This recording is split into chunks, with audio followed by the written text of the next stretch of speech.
بسم الله الرحمن الرحيم إن الحمد لله نحمده ونستعينه ونستغفره ونعوذ بالله من شرور أنفسنا وسيئات أعمالنا من يهده الله فلا مضل له ومن يضلل فلا هادي له أشهد أن لا إله إلا الله وحده لا شريك له وأشهد أن محمدا عبده ورسوله الذي لا نبي ولا رسول بعده اللهم انفعنا بما علمتنا وعلمنا ما ينفعنا وزدنا علما اللهم نور قلوبنا بنور هدايتك كما نورت الأرض بنور شمسك أبدا أبدا برحمتك يا أرحم الراحمين اللهم ارحمنا بالقرآن واجعل القرآن حجة لنا ولا حجة علينا آمين يا رب العالمين. Ikhwani wal akhwat fiddin arsyadakumullah. Insyaallah dalam kesempatan kali ini kita akan melanjutkan kembali syarah Muqaddimah Jazariyah, di mana dalam kesempatan terakhir kita sebetulnya telah menyelesaikan tajwidul Quran ya, atau tajwidul huruf. Kemudian sebetulnya tersisa ma'rifatul wuquf. Namun kita mengikuti modul di mana dalam kesempatan berikutnya setelah membahas mad lazim dan huruf muqatta'ah, maka insyaallah sekarang kita berlanjut ke bagian yang lebih spesifik berkaitan dengan maratibul marfu'i wa qaidah aqwas sababain. Sebetulnya ini sudah kita bahas. Secara umum sudah kita bahas ketika kita membahas mad arid lisukun, juga ketika kita membahas mad lin ya. Jadi sebetulnya ini sudah dibahas, namun kita akan lebih spesifik lagi, lebih khusus kembali, sekaligus mengulang. Apabila ada yang tidak dipahami berkaitan dengan masalah ini, maka dipersilakan untuk didiskusikan. Baik, maratib, martabah. Maratib ini adalah martabat. Martabat itu tingkatan. Al-maddul far'i. Mad far'i adalah mad yang terjadi disebabkan bertemu dengan sebab. Baik itu sebabnya sebab lafzi ataupun sebabnya sebab ma'nawi. Bab ini merupakan bab tambahan yang tidak ada dalam bait-bait Al-Muqaddimah Al-Jazariyah. Namun, karena urgensinya dalam menjaga kaidah bacaan Al-Quran, terkhusus yang berkaitan dengan hukum-hukum mad, maka kita tetap akan memasukkannya. Jadi Jazariyah ini tidak semua kaidah tajwid ada dalam Muqaddimah Jazariyah. Karena Muqaddimah Jazariyah hanya matan. Matan itu ringkasan. Matan itu hanya ringkasan ya. Kalau kita ingin detail, maka masuk ke syarah. Jadi, dalam tradisi penulisan kaum muslimin, ada yang disebut dengan matan, itu ringkasan. Kitab-kitab kecil itu matan, matan Safinah, matan Taqrib, matan Tufah, matan Jazari. Itu adalah kitab-kitab yang ditulis buat para pemula biasanya, ya, dan berisi ringkasan ilmu. Berisi ringkasan ilmu. Kemudian untuk tingkat menengah, maka silakan maju ke syarah. Syarah apa yang terbaik? Tadi jelas, sekarang mulai. Maka kalau kita ingin mempelajari sebuah matan, itu setidaknya kita memiliki dua syarah. Atau mengkaji dua syarah. Yang pertama adalah syarah yang singkat. Yang kedua adalah syarah yang luas. Karena syarah kadang-kadang ada yang ringkas, ada yang luas. Misalnya Muqaddimah Jazariyah, syarah ringkasnya itu misalnya punya Syekhul Islam Zakaria Al-Ansari. Itu sangat ringkas sekali. Daqaiqul Muhkamah. Kalau ingin yang luas, misalnya syarah dari Syekh Ghanim Qadduri. Atau syarah yang kami susun. Yang belum selesai-selesai. Itu sangat luas. Ya. Sudah 800 halaman belum selesai-selesai. Sangat luas. Cukup dua. Jadi syarah singkat satu, syarah luas satu. Kalau tingkat lebih lanjut lagi, ada yang namanya hasyiah. Ada matan, ada syarah, ada hasyiah. Apa itu hasyiah? Hasyiah itu syarahnya syarah. Hasyiah itu syarah dari syarah. Biasanya hasyiah ini mensyarah kitab-kitab syarah yang ringkas. Ada syarah ringkas, maka dia dihasyiahkan. Dikasih catatan lagi, diperluas lagi. Ini tradisi penulisan kaum muslimin dari zaman dulu. Ya. Makanya ada misalnya kitab matan Minhajut Thalibin. Kemudian ada syarahnya Minhaj. Kemudian ada hasyiah dari syarah tersebut. Seperti Seperti Qurratul Ain, kemudian disyarah menjadi Fathul Mu'in, kemudian di Hasyiyah menjadi I'anat Thalibin. Seperti itu. Ini tradisi kaum muslimin seperti itu. Jadi, kalau kita ingin mendapatkan rincian sebuah ilmu, tempatnya bukan di matan. Tapi di Hasyiyah sebetulnya kalau ingin tahu. Bahkan dalam mazhab Syafi'i kalau kita ingin tahu rincian lebih detail di Hasyiyah. Kalaupun tidak dicari di Hasyiyah, minimal di syarah. Begitu, ya. Telah diuraikan dalam bab mad far'i bahwa yang disebut dengan mad far'i adalah mad yang terjadi karena sebab lafzi ataupun ma'nawi. Sebab lafzi adalah hamzah atau sukun, sedangkan sebab ma'nawi adalah lil mubalaghah. Lil mubalaghah. Dan dua sebab ini memiliki pengaruh dan kedudukan pada mad far'i itu sendiri. Jadi kita sudah tahu bahwa sebab ma'nawi itu paling rendah. Sebab paling rendah dibandingkan sebab lafzi. Kemudian di antara sebab lafzi itu sendiri, maka sebab tersebut bertingkat-tingkat. Tidak berada pada satu level yang sama. Ketika mad tersebut memiliki sebab yang berbeda, maka nanti ada istilahnya mad yang kuat dan mad yang lemah. Apa konsekuensinya? Konsekuensinya adalah kita mesti memperhatikan pilihan kadar panjang antara mad yang kuat dengan mad yang lemah. Tidak boleh mad yang lemah itu dibaca lebih panjang daripada mad yang kuat kalau sebab mereka sama. Seperti itu, seperti yang telah kita uraikan sebelumnya. Sebab lafzi yang paling kuat adalah dalam mad far'i adalah sukun asli. Jadi sukun dengan hamzah lebih kuat mana? Sukun. Kemudian, sukun yang kuat itu sukun yang mana? Sukun yang asli. Kemudian yang kedua adalah hamzah. Hamzah yang mana? Hamzah yang berada pada satu kata yang sama. Jadi, hamzah pada satu kata yang sama lebih kuat daripada sukun arid. Belum. Hamzah pada satu kata yang sama lebih kuat daripada sukun arid. Sukun asli lebih kuat daripada hamzah.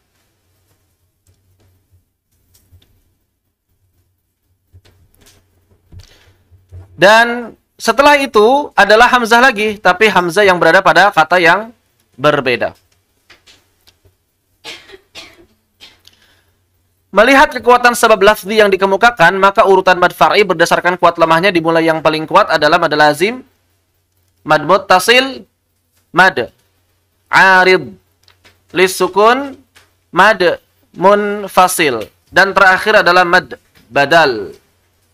Kenapa mad badal kok di akhir? Kan dia satu kata, huruf alifnya. Karena mad badal ini berada sebelum mad. Kalau yang lain berada setelah mad. Sebagaimana perkataan Asy-Syaikh Ibrahim Ali As-Samanudi dalam Tuhfatus Samanudiyah, aqwal mududi lazimun famattasal, fa'aridun fadhun fisalin, fabadal. Lanjutannya apa?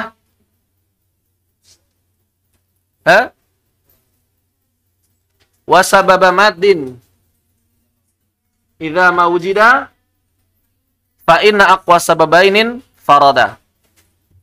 Itu nanti kaidah aplikasinya.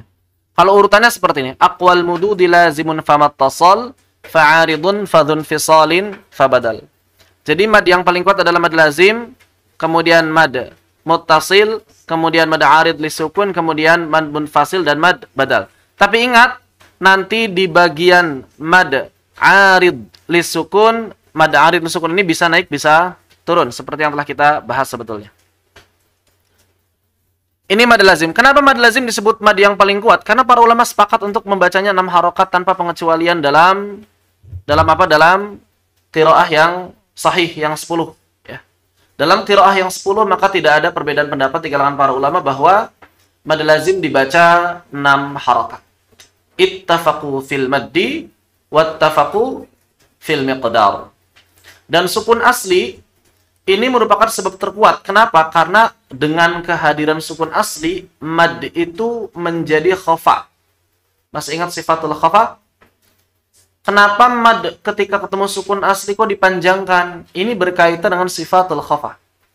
Berkaitan dengan sifatul khafa agar sifat khafanya itu hilang, maka mad mesti dipanjangkan ketika bertemu sukun asli, begitu. Yang kedua adalah mad muttasil, karena para ulama sepakat ittafaqu fil maddi wa ikhtalafu fil miqdar. Mereka bersepakat untuk memanjangkannya lebih dari 2 harakat, namun berbeda pendapat berapa kadar pilihannya. Begitu. Dan tidak ada satu riwayat pun ya yang datang kepada kita yang menyatakan bahwa mad muttasil boleh dibaca 2 harakat. Makanya kalau ada orang yang baca mad muttasil 2 harakat dengan sengaja, padahal dia tahu bahwa tidak ada satu ulama pun yang meriwayatkannya, ini bisa haram. Kenapa haram? Kan gak ada kaitan sama makna. Masalahnya bukan merusak makna, tapi masalahnya adalah keluar dari ijma, keluar dari kesepakatan. Dan para ulama sepakat, sesuatu yang keluar dari ijma itu haram kalau sengaja dilakukannya. Sesuatu yang telah disepakati maka tidak boleh diperselisihkan. Kemudian yang ketiga adalah mad arid lisukun. Karena sebabnya adalah sukun, tapi sukun pada mad arid ini para ulama berbeda pendapat. Apakah sukun pada mad arid ini kedudukannya sama dengan sukun asli?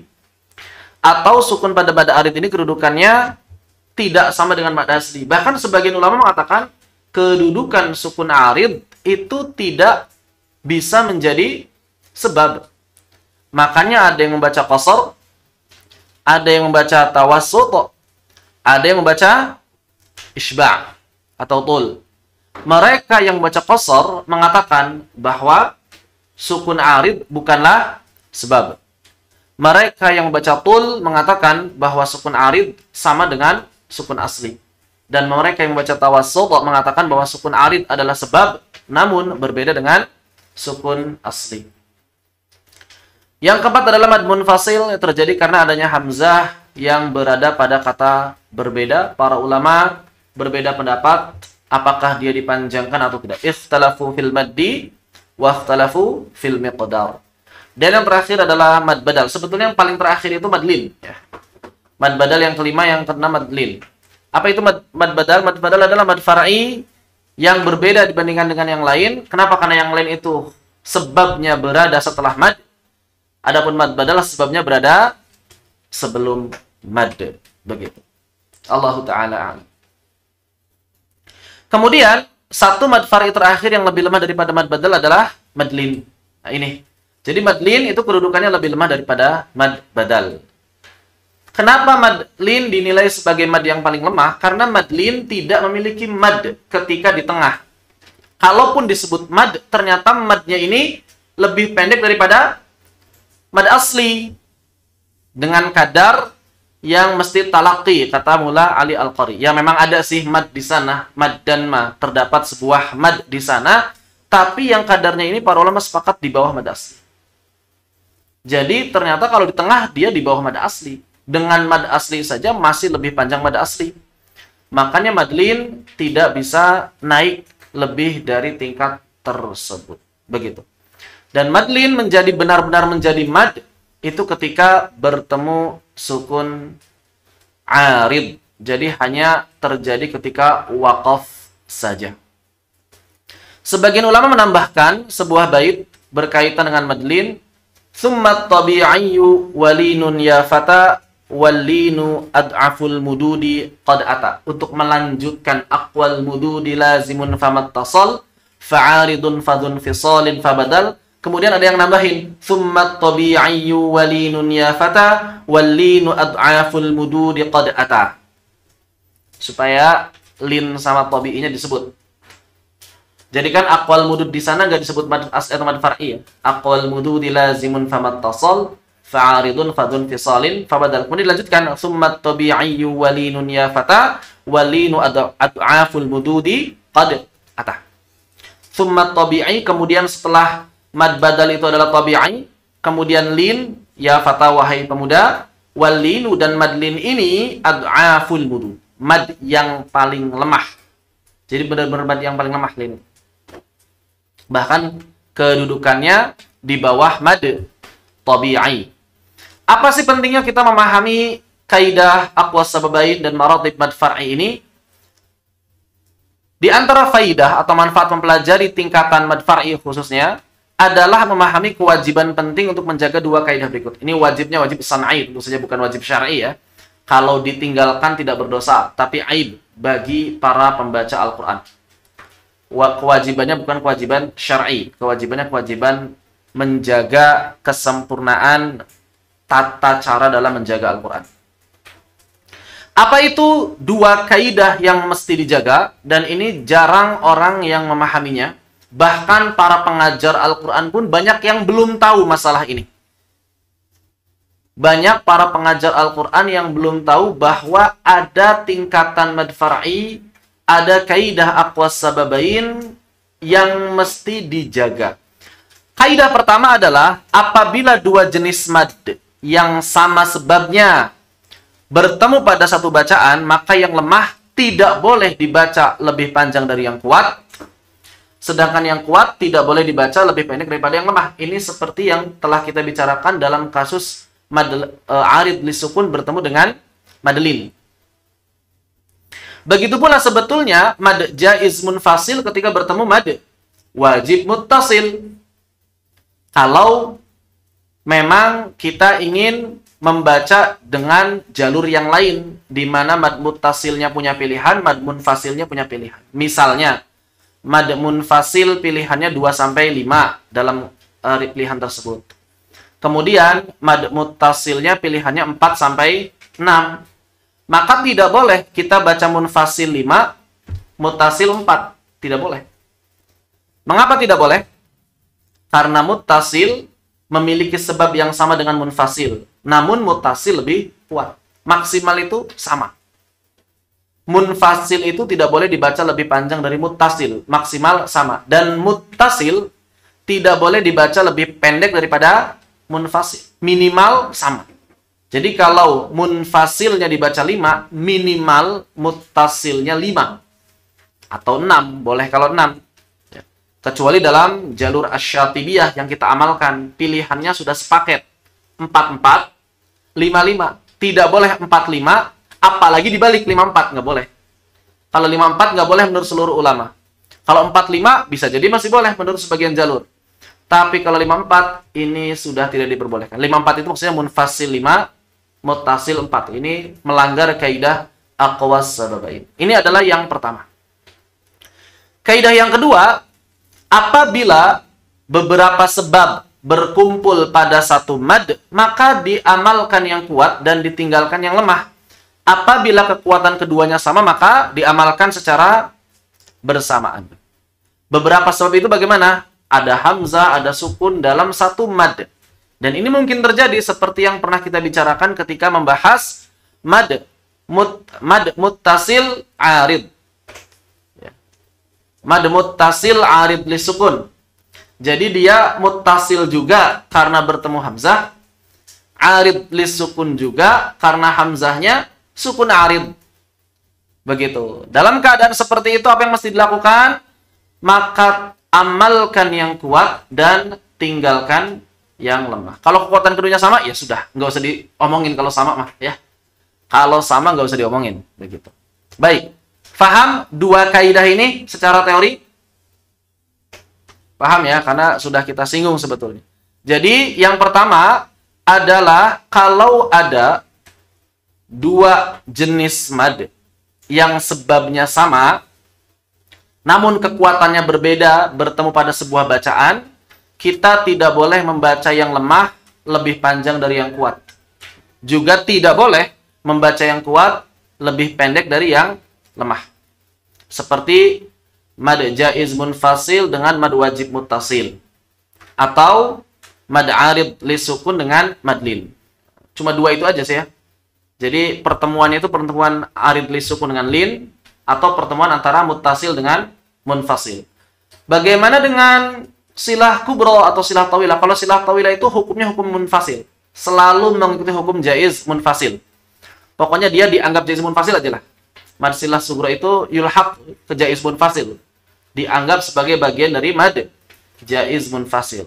Kenapa? Karena sama-sama bertemu hamzah pada kata yang berbeda. Kaidah yang kedua adalah kalau madnya satu, tapi sebabnya banyak, maka mesti diamalkan yang kuat dan ditinggalkan yang lemah. Baik, sekarang kita ke aplikasi praktik dari kaidah yang pertama. Apa tadi? Apabila dua jenis mad yang sama sebabnya bertemu pada satu bacaan, maka yang lemah tidak boleh dibaca lebih panjang daripada yang kuat, sedangkan yang kuat tidak boleh dibaca lebih pendek daripada yang lemah. Apabila yang kuat berada sebelum yang lemah, maka yang lemah tidak boleh lebih panjang dan yang kuat dari yang kuat atau maksimal sama panjangnya. Contoh. Wala usallibannakum ajma'in. Berapa harakat? Qasar. Maka dhairnya maksimal ya 2, udah nggak bisa lebih dari 2. Qalu la dhair. Nggak boleh. Qalu la dhair. Kenapa? Karena arid li sukun lebih kuat daripada madlin. Kalau kita baca wala usallibannakum ajma'in. Dhairnya boleh berapa? Boleh 2, boleh 4, boleh 6. Begitu. Mudah insyaallah kaidah ini. Konsekuensinya adalah apabila kita baca mad arid li sukun 2, maka linnya tidak boleh lebih dari 2. Kalau aridnya 4, maka linnya boleh 2 atau 4. Kalau aridnya 6, maka linnya boleh 2, boleh 4, boleh 6.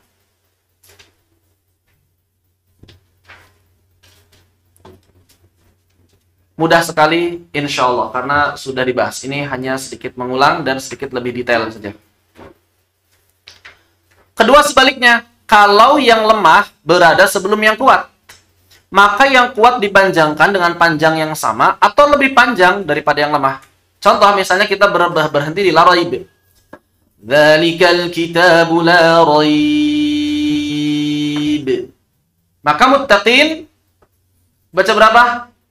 6. Nggak boleh 4, nggak boleh 2. Loh kok nggak boleh 4, nggak boleh 2? Kan arid li sukun boleh dibaca 2, 4, 6. Kenapa tidak boleh dibaca 2 atau 4? Karena tadi ketika kita membaca madlin, kita baca 6.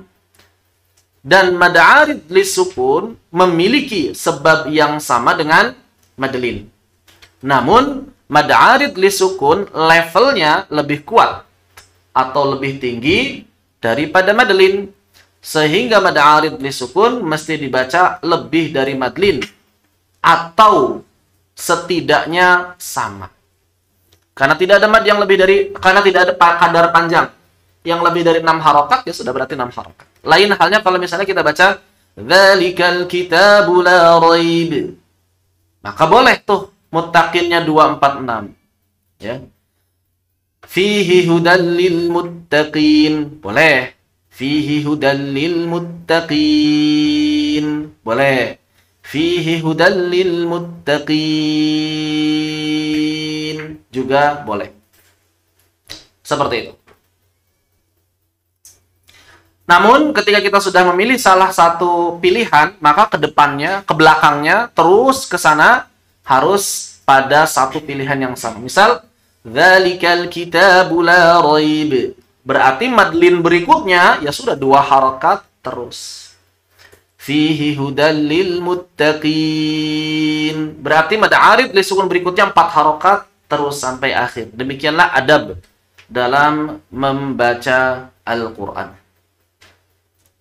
Konsekuensinya apabila kita membaca madlin dengan 6, maka aridnya hanya 6. Kalau 4 boleh 4, 6. Kalau 2 boleh 2.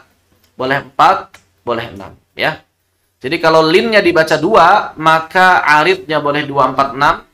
Tapi ingat, ketika kita sudah memilih satu, wal lafdhu fi nadhirihi kamitslihi. Ini sudah berlaku untuk seluruh hal. Kalimat wal lafdhu fi nadhirihi kamitslihi berlaku untuk makhraj, berlaku untuk sifat, berlaku untuk hukum, berlaku untuk semuanya. Jadi huruf per huruf berlaku wal lafdhu fi nadhirihi kamitslihi, hukum per hukum juga berlaku wal lafdhu fi nadhirihi kamitslihi. Ini kaidah pertama. Dan dalam riwayat Hafs tidak ada aplikasi selain pertemuan antara, bukan Hafs, afwan. Dalam riwayat Hafs jalur Asy-Syatibiyah tidak ada aplikasi pertemuan kecuali pertemuan antara arid lisukun dengan lin. Kenapa? Karena muttasil dan munfasil dalam riwayah Hafs jalur Asy-Syatibiyah itu selalu dibaca sama. Sehingga kita tidak mungkin kesulitan. Kecuali tadi, kalau antum ingin memilih jalur yang lain, maka mad munfasil tidak boleh dibaca lebih panjang dari muttasil, dan mad muttasil tidak boleh dibaca lebih pendek daripada mad munfasil. Makanya gampangnya gimana? Gampangnya samain aja. Mad arid dengan mad lin pun begitu. Gampangnya gimana? Samain aja. 4. Makanya kalau untuk para pemula, membagi mad itu jangan dibagi nama. Kalau ngajarin pemula tuh begini, bapak-bapak, ibu-ibu, mad itu ada 3 jenis. Mad 2 harokat, mad 4 harokat, mad 6 harokat. Begitu. Itu gampang. Seluruh mad 2 harokat. Kecuali kalau ketemu sukun atau tasydid, maka jadi 6. Sisanya 4, selesai. Seluruh mad 2 harokat. Kecuali kalau bertemu sukun atau tasydid, dia jadi 6. Nah, kalau lihat tanda bendera atau tanda alis ini nggak ada sukun, nggak ada tasydidnya, maka dia 4. Selesai kan? Gitu. Paling nanti ditambahin mad arid lisukun sama mad lin. Kalau di akhir, 4 juga aja udah. 4. Jadi mudah buat para pemula membagi mad itu 2, 4, 6. Dan ini tidak melanggar kaidah. Enak, ya. Baik, ini adalah aplikasi kaidah pertama. Apakah ada yang ingin ditanyakan? Dipersilakan apabila ada yang ditanyakan berkaitan dengan aplikasi kaidah pertama dari kaidah aqwas sababain dan maratib mad far'i.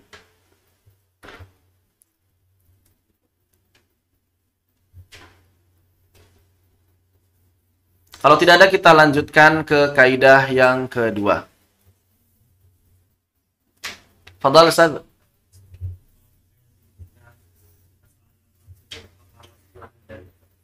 Apakah kalau kita keliru dalam menentukan kaidah ini atau tidak sesuai dengan kaidah ini, lahan jali bukan? Bukan, ini bukan kaitan dengan makna. Tidak ada kaitan dengan i'rab. Pokoknya lahan jali itu hanya lahan yang berkaitan dengan i'rab.